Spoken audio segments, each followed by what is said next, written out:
Okay, so again, good afternoon. And in continuation of our previous discussion, let's have a look on this video presentation. Hello everyone, welcome to Complete Picture. Today I'm gonna show you how to farming eggplant and how to harvesting eggplant, the whole agriculture technology of the eggplant. Today you're gonna see in this video the greenhouse eggplant cultivation process.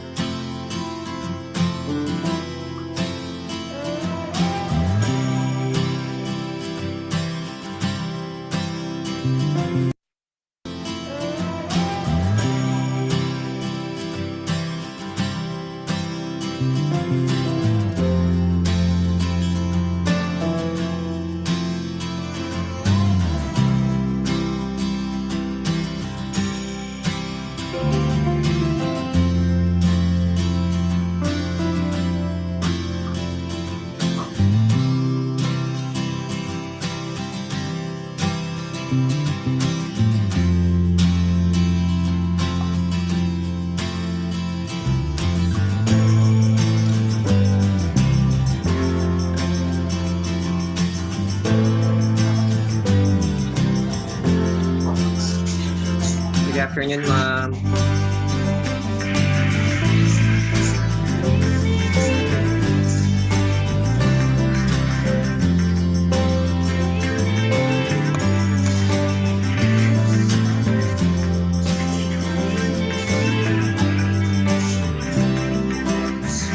Nag-edit pa ako, ma'am.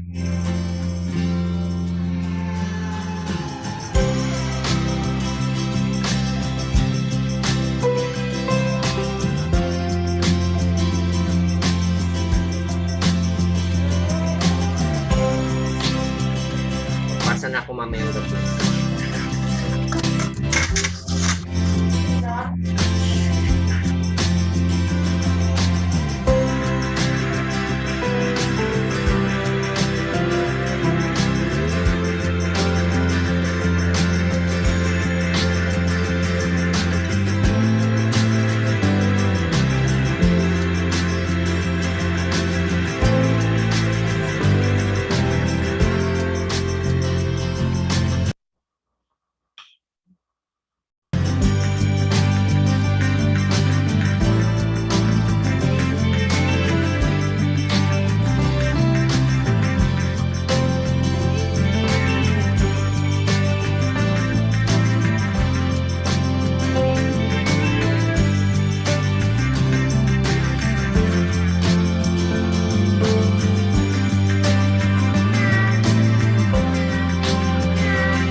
Ma'am, wala laging ma'am, naka-mute.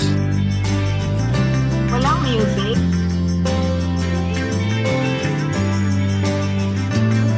Ano yon? Walang music? Hello? Marinig niyo ba ang music? Hindi marinig yung sa... Naka-share sound naman siya. Optimal.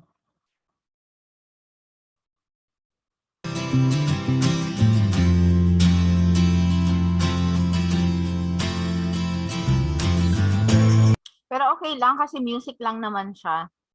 So wala naman siyang explanation. At nakasulat naman yung kanyang So ito kasi medyo high-tech siya na production, no? Na nasa greenhouse siya. So these are from other countries.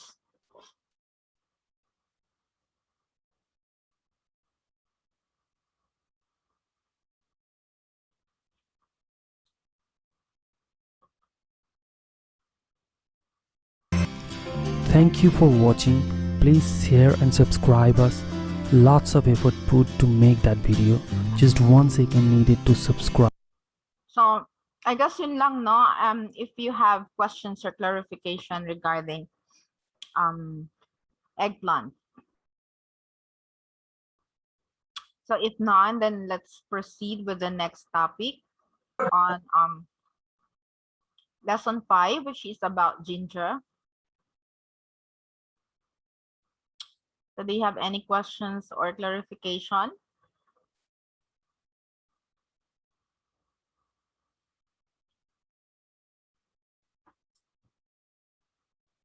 So we are now on lesson 4. Lesson 5, sorry. On ginger production. So but before that, let me just check again our attendance.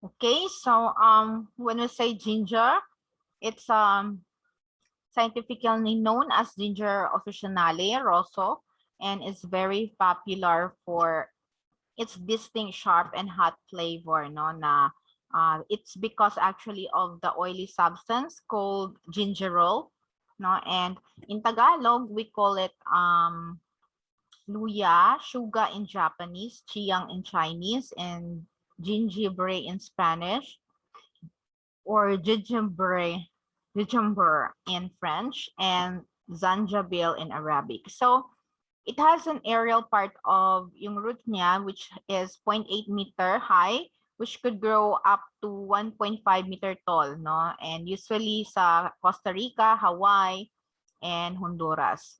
So it also has a finger-like perennial underground part, yung rhizomes, or also called as hands, no? And the top producing countries all over the world are actually India, China, Indonesia, Nigeria, and Thailand.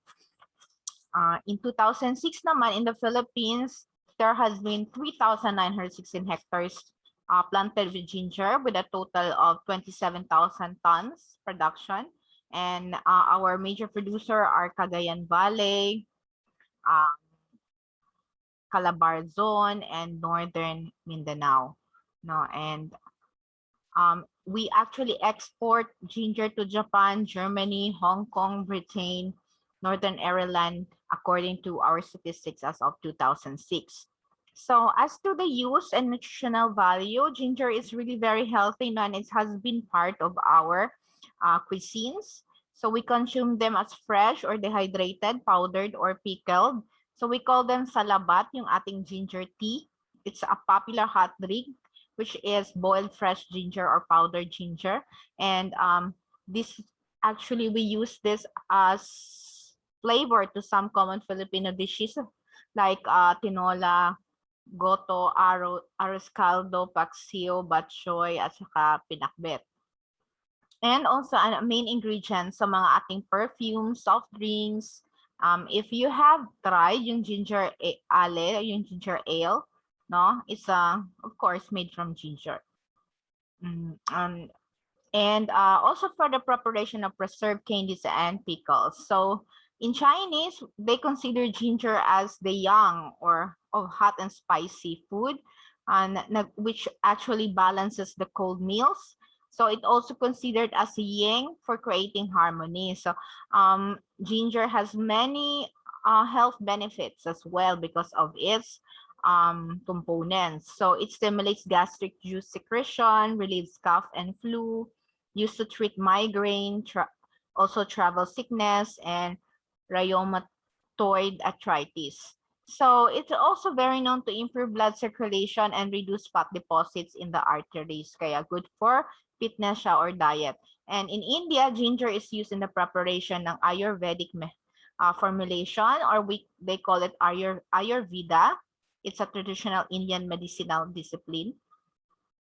And for them, it's a science with the use of plants for as medicines, no? And the curative properties ng ginger come from the volatile oil that contains the gingiberol, borneol, philandreno, citral, cineal, starch, mucilage, and resin, and among others. These are among other substances. So, per 100 grams nito, it has only 46 kilocalorie energy. So, maliit lang. And protein, which is 1 gram, fiber 2.4 gram, ash 0.8, calcium 32 milligrams, and phosphorus 30 grams. Iron 3 grams, and a little amount of thiamine, riboflavin, niacin, and we have 4 milligrams of ascorbic acid. So what are our varieties here? We have actually in various size and shape, and yield, moisture content, quality, and flavor. So ito yung mga common na varieties natin. We have native, which are small, fibrous, and very pungent, which are best actually for making salabat. So of course, yung mga maliliit natin, yun yung mga native na ginger. We also have red native, yung small red fibrous, very pungent. The imugan, yung medium size lang and slightly fibrous and also pungent. Meron din tayong Hawaiian, yung mostly imported, large, plump, yellowish brown, less pungent din siya. So also Jamaica Oya, which is medium size to pale colored and gives off pleasant, agreeable aroma in dehydrated form. And last, we have Canton or Chinese. These are large, yellowish, succulent, less fibrous, and less pungent. So we can grow actually ginger in a flat to slightly rolling areas na dapat well drained dahil masyado siyang prone to bacterial blight, light to medium textured soil, which is very high in organic matter, and pH range from 6.8 to 7.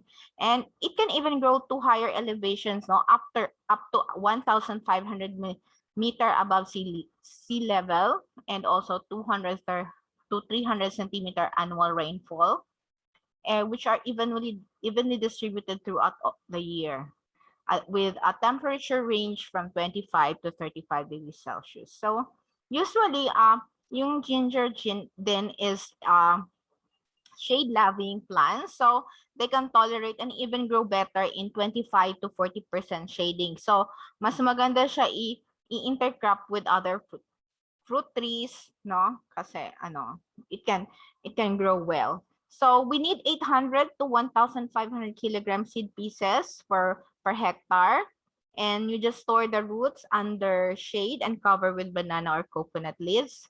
And you select the healthy rhizome with mga sprouts or eyes just before planting and cut them into pieces na merong 3 to 4 sprouts each.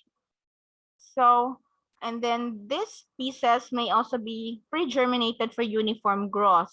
So you just prepare raised beds of any length na measuring 1 meter wide to 20 centimeter high, and then align sow mo 2 centimeter apart and cover with mixture of compost or coco coir dust. So you really need to water as necessary and transplant when sprouts are about 1 to 2 centimeter long. So there are also new varieties na pwede nang propagated by micropropagation or yung tissue culture natin para mapadali yung rate of multiplication. So of course, we need to clear the area before planting, no? And we can use compost piles and this should not be burned. So to prepare the land naman, you should plow the field twice, then harrow mo naman to pulverize the soil. And you make furrows about 1 meter apart and incorporate yung ating fully decomposed chicken manure at the rate naman ng 3 to 5 tons per hectare. So paano natin itanim? At the start of rainy season, about the month of April to May. So dapat abundant tayo sa supply of water throughout the year. So since abundant tayo, so we can actually plant anytime. And then distribute the pre-germinated seed pieces in furrows, about 30 centimeter apart lang na merong rice straw or coconut leaves. So usually, again, ini-intercrop natin ang ginger with perennial crops, kagaya ng coconut and coffee. And multiple cropping of ginger, papaya, pineapple, and tomato has been always a common practice na sa Cavite. So ang ginger will also take up a lot or need a large amount of nutrients, no? So usually yung general fertilizer requirement is 180 kilogram per hectare of nitrogen. Same with phosphorus and higher amount of potassium, which is 255 kilogram per hectare. So yung higher potassium requirements makes the ginger actually sensitive kapag low ang potassium supply. So a hectare of ginger requires 11.5 bags of complete and 4 bags of urea in addition naman sa 5 tons per hectare na mga chicken or animal manure. So during this time, incorporate mo na yung manure sa furrow preparation and apply inorganic fertilizer as well, side dress at 30 and 60 days after planting. And of course, we have to irrigate, no? Requires light but frequent irrigation during vegetative stage. So, pag hindi masyadong maulan, depending also on the type of soil, kapag hindi siya clay type or clay type siya, yung irrigation varies from 4 to 7 days.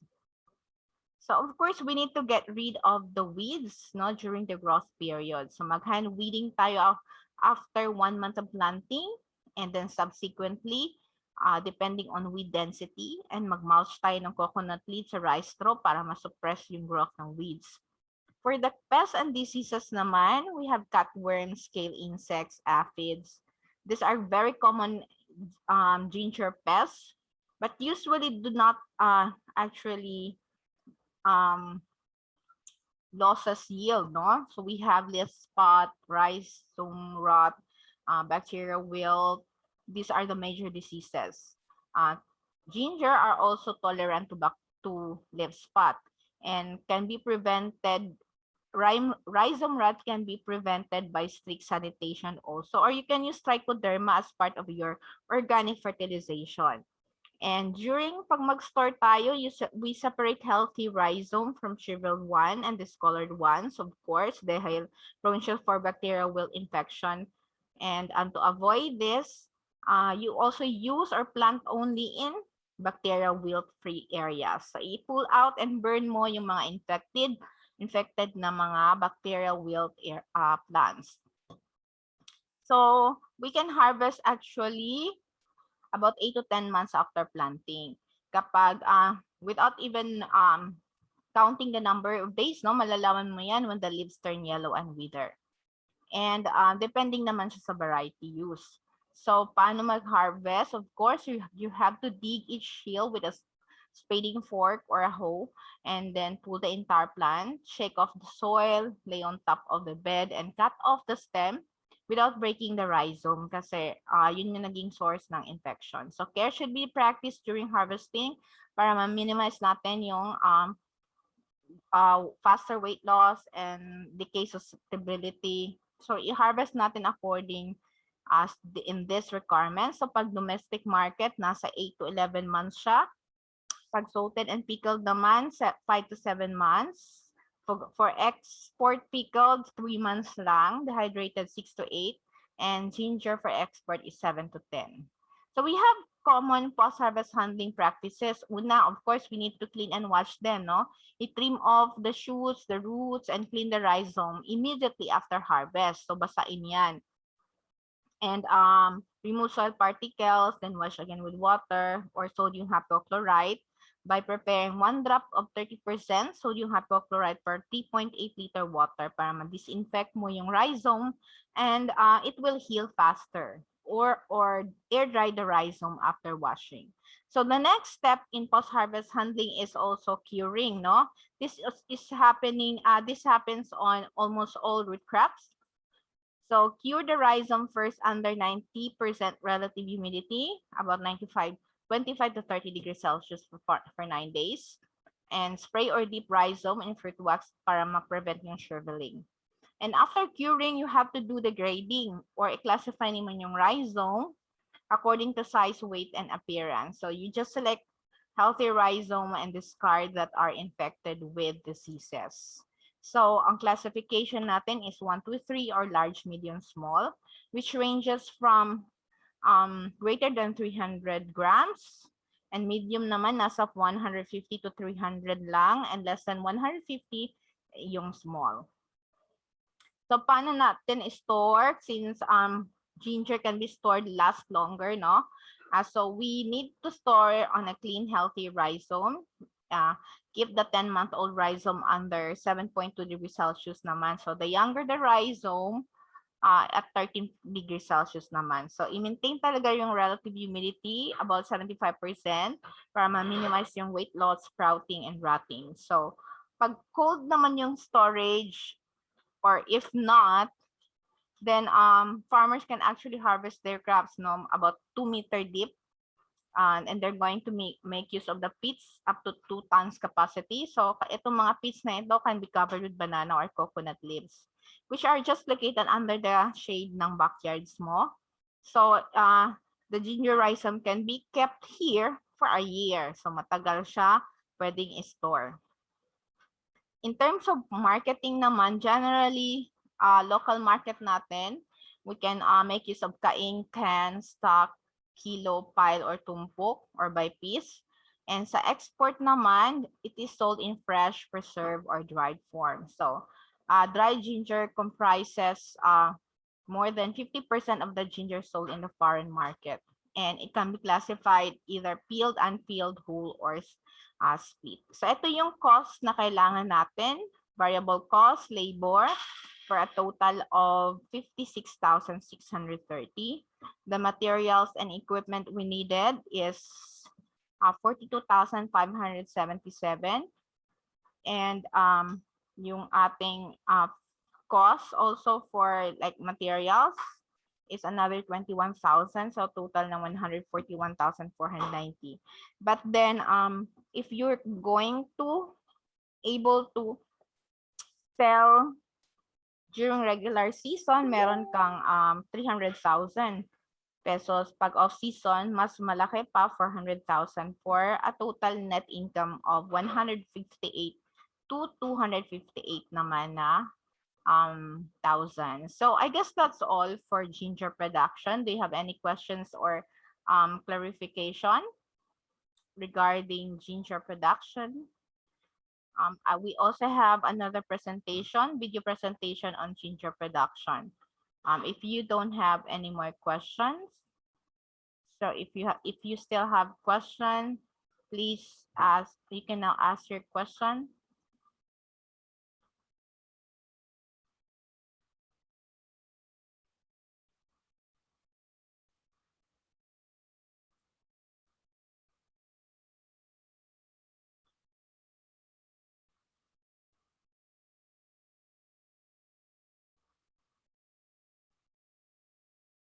Okay, so maybe wala nang tanong.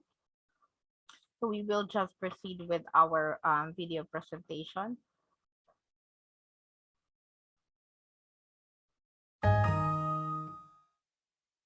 Okay.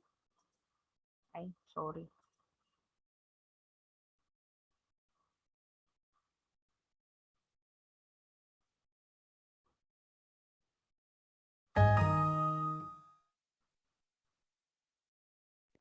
Hi, ma'am. Hi. Ay, ma'am. Regarding sa ano, ma'am, kay nag-interview na kami sa may Isla Farm together with sa Miss Sargoncillo, yung ano ko, kay nagsabay na lang kami. Sabay Yung na lang nagsabay kami. kayo. Oo, pero ano siya, siya yung taga-video ko sa isa, tapos ako naman taga-video sa kanya. Pero yung doon nabigay ko na question sa kanya is, actually maganda kasi maano talaga ang plan sa akin, yung mismong ano ba, for the interview yung 4 na questions. Ipasa, So ano? ano yun siya, ma'am, mostly mas mga nakaano sa akin, mga question, ganyan. Okay lang. No worries. Basta ano, nag-visit kayo. Yes, ma'am. Yeah. Oh. So you can Ang just... inanoan nga niya daw, ma'am, kung ano daw, parang OJT, welcome daw, ma'am. Kung may mga talaga? ano ba.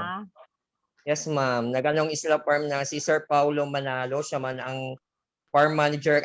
Meron silang broccoli tsaka ano, ma'am, cauliflower na sa San Antonio. Saan yung ang San Antonio? Sa babak, ma'am, pataas man yun, ma'am. Medyo ang lugar lang doon malubak. Really, na broccoli sila? Meron sila, ma'am, pero hindi daw talagang ano, ma'am, hindi daw talaga bloom na katulad ng nasa malamig talaga. Sige. Sige, update lang kayo if ano na yung mga accomplishment ninyo. Sige, ma'am, thank you. Okay, so let's watch this video bago tayo maubusan ng time.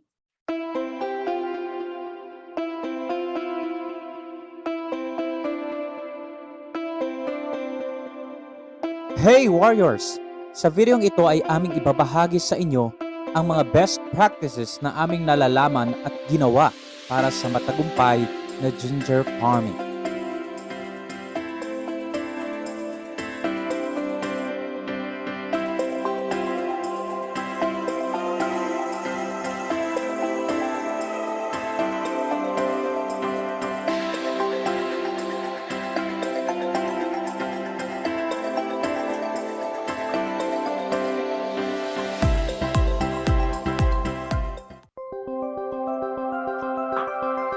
Tumutubo ng maayos ang luya sa maalinsangan at mahalumig na klima. Maaari siyang patubuin na nakadepende sa ulan o may irigasyon. Para sa matagumpay na pagtatanim ng luya, kailangan ng katamtamang ulan sa panahon ng pagtatanim hanggang umusbong ang rhizomes nito. Malakas at katamtamang ulan sa panahon ng pagtubo at tag-init sa panahon sa loob ng 1 buwan bago ang harvesting. Tumutubo ng maayos ang luya sa lupang madaling matuyo gaya ng sandy loam, clay loam at red loam. Tamang-tama ang loam soil na may pH na 6 hanggang 6.5 na mayaman sa humus. Gayunpaman, ang luya ay isang exhausting crop. Ibig sabihin, hindi mainam na tamnan ng luya ang parehong lupa taon pagkatapos ng taon. Sa ibang salita, mas mainam na sa ibang lupa na naman itanim ang luya pagkatapos ng isang cropping season. Tumutubo rin ito ng maayos sa temperaturang naglalaro sa 19 degrees Celsius hanggang 28 degrees Celsius at humidity na 70 to 90%. Sa mga lugar na may mas mataas pa sa temperaturang 28 degrees Celsius, ma-achieve ang desired temperature kung partially shaded ang iyong farm area. Maaari kang mag-intercrop ng mais, saging at iba pa dahil maaari itong makapagbigay ng shade sa luya at dagdag produksyon na rin.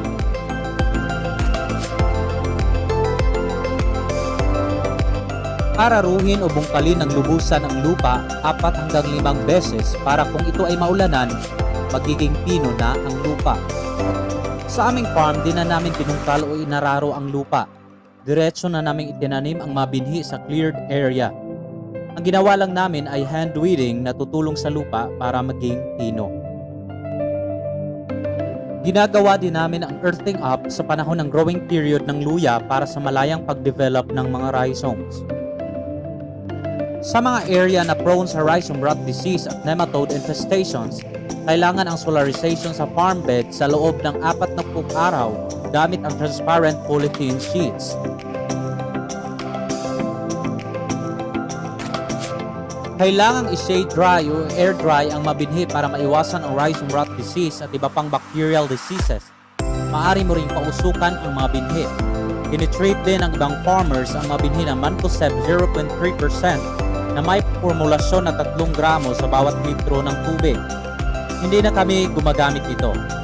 Ang ginawa namin ay in-stock lang sa tuyong lugar ang mga binhi ng luya habang pinapatuyo bago itanim.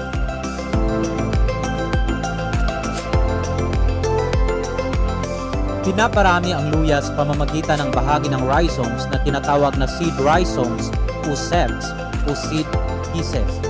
Baliin o hatiin ang mga rhizomes sa maliliit na piraso na may haba na 2.5 hanggang 5 cm na titimbang ng 10 hanggang 30 gramo bawat isa na mayroong 1 hanggang 2 healthy buds. Para sa seed inputs, kailangan ng 1,500 hanggang 1,800 kilograms na binhi kada hektarya. Mainam na itatanim ang luya sa spacing na 20 to 25 cm along the rows at 20 to 25 cm din between the rows. Ito ay para malaya na mag-develop ang mga rhizomes. Ilagay ang mga binhi sa mababaw na hukay. Maaring tabunan ng well-decomposed farmyard manure at kunting lupa. Ang mulching ay ang paglagay ng green o dried leaves or organic waste gaya ng manure sa farm beds na mahalaga para mapigilan ang pagtubo ng mga damo at mapigilan din ang pagkaanod at pagguho ng lupa dahil sa malakas na ulan. Nadadagdagan din ang organic matter ang lupa at mapapanatili ang soil moisture para sa susunod na cropping season. Maprotektahan din ito ang mga binhi at mga usbong mula sa mainit na sikat ng araw. Pinapatubo ang luya bilang rain-fed crop sa high rainfall areas at irrigated crop sa less rainfall areas. Ang critical stages na lubos na kailangan ng patubig o pagdidilig ay sa panahon ng pagsibol, pagsimulang pagtubo ng rhizomes at sa pagdami ng rhizomes. Kaya nga kailangan gawin kaagad ang unang irigasyon pagkatapos magtanim. Maaari ding gamitin ang sprinklers at drip system para sa mas mabuting paggamit ng tubig at dagdag na ani. Gagawin ang pag-alis ng damo bago pa i-apply ang pataba. 2 hanggang 3 beses na pag-alis ng mga damo ay kailangan depende sa katindihan ng pagtubo ng mga damo. Mahalaga din ang earthing up para maiwasan ang pagkalantad ng rhizomes at magbigay ng sapat na soil volume para sa malayang pagtubo nito. Ginagawa ang earthing up pagkatapos mag-alis ng mga damo at pag-apply ng pataba.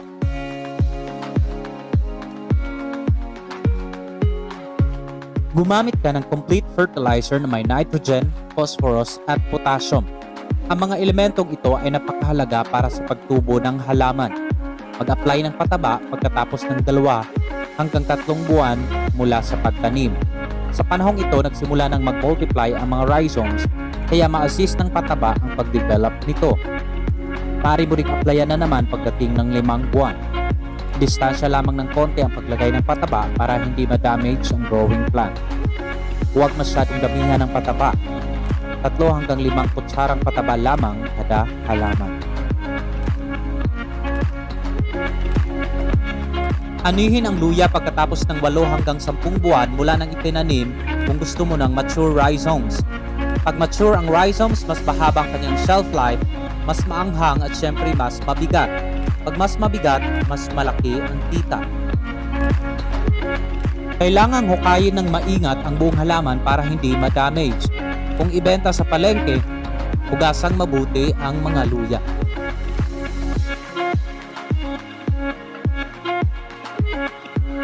Pagkatapos mag-ani, maaari kang pumili ng malusog na binhi. Maaari mo itong hugasan at i-air dry pagkatapos. Mas mainam na mature na binhi ang piliin para hindi siya agad mabubulok. Sana ay may natutunan ka sa videong ito tungkol sa best practices na maaari mong gawin para sa matagumpay na ginger farming. Huwag kalimutang i-like ang video na ito at